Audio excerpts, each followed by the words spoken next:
날마다 살아나는 큐티 김양재 목사입니다. 오늘 큐티인 말씀은 누가복음 23장 13절에서 25절까지예요. 하나님 아버지 예수님을 우리에게 넘기고 십자가에 못 박은 저희의 죄를 알기 원합니다. 말씀에 주시옵소서. 듣겠습니다.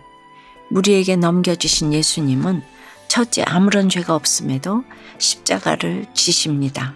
오늘 13절에 빌라도가 대제사장들과 관리들과 백성을 불러 모았다고 해요.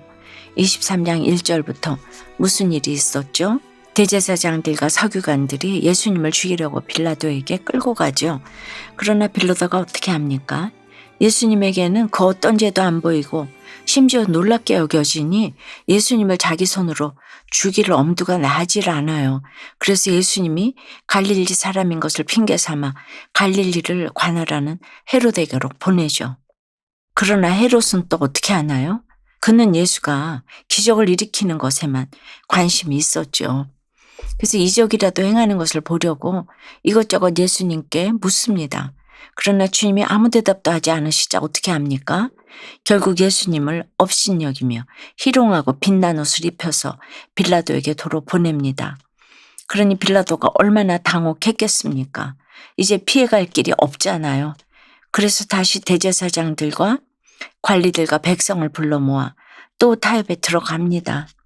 내가 너희 앞에서 신문해도 이 사람에게서 죄를 찾지 못했다. 헤롯 또한 그래서 우리한테 예수를 도로 보내지 않았느냐? 그러니 보라, 그가 행한 일에는 죽일 일이 없느니라고 했어요. 빌라도나 헤롯이나 아무리 조사를 해도 예수님에겐 죽일 만한 죄가 없다는 것이에요. 그러니 그냥 때려서 놓게노라고 합니다. 당시 때리는 놓아주는 것은 비교적 가벼운 형벌이었어요.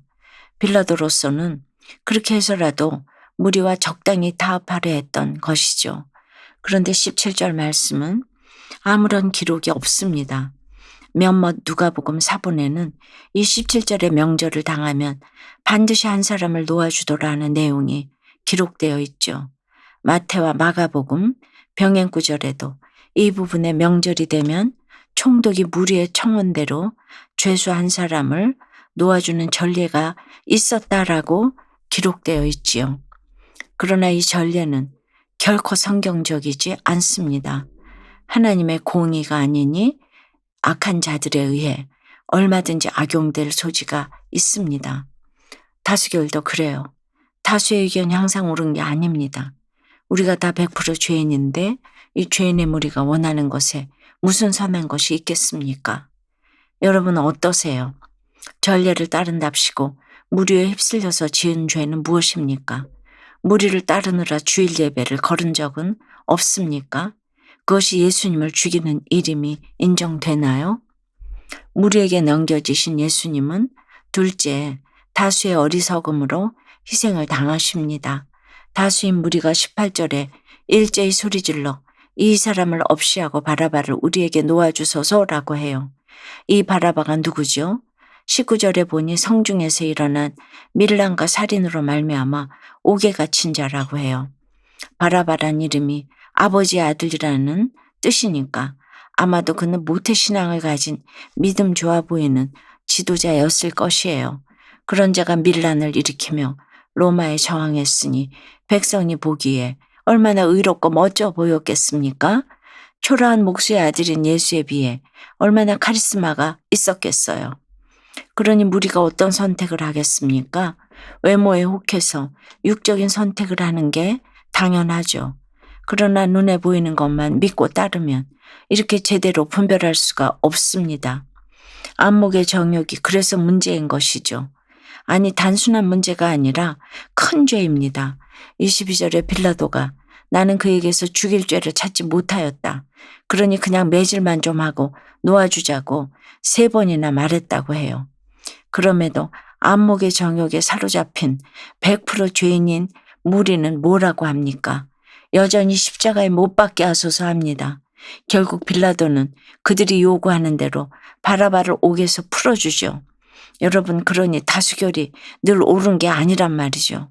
워낙 성경 박사들인 무리가 율법으로 따지거든이 율법의 율자도 모르는 빌라도로서는 예수님을 보호할 명분이 더는 없었겠죠.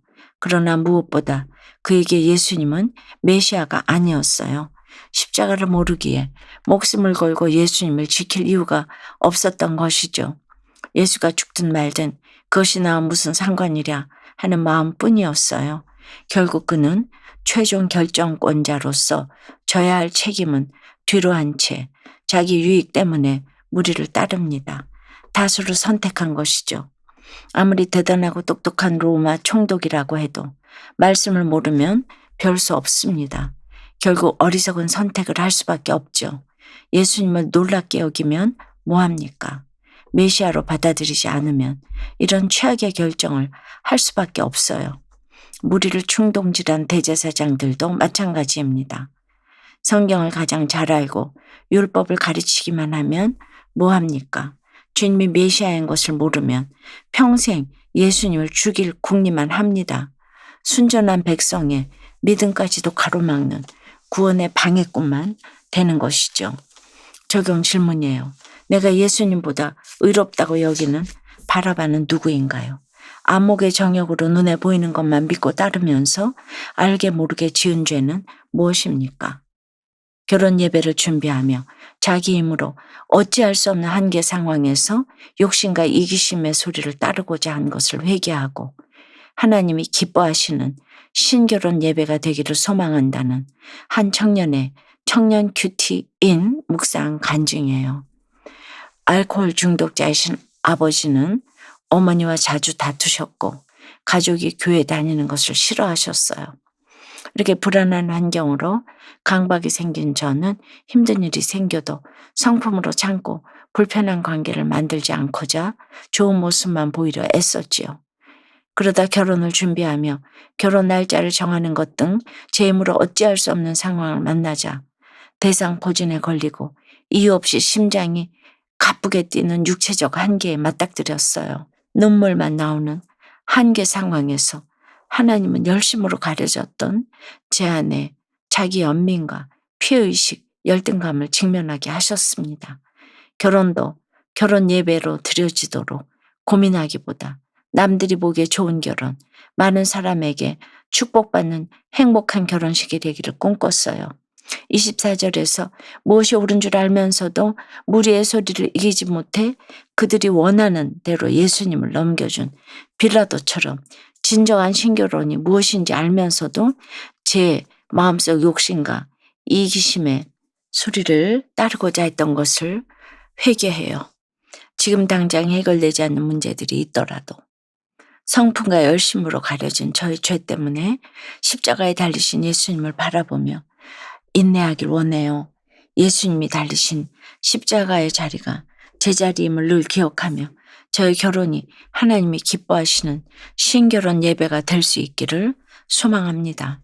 저의 적용은 좋은 모습만 보여주고자 무조건 참지 않고 힘들 때는 거절해 보겠습니다.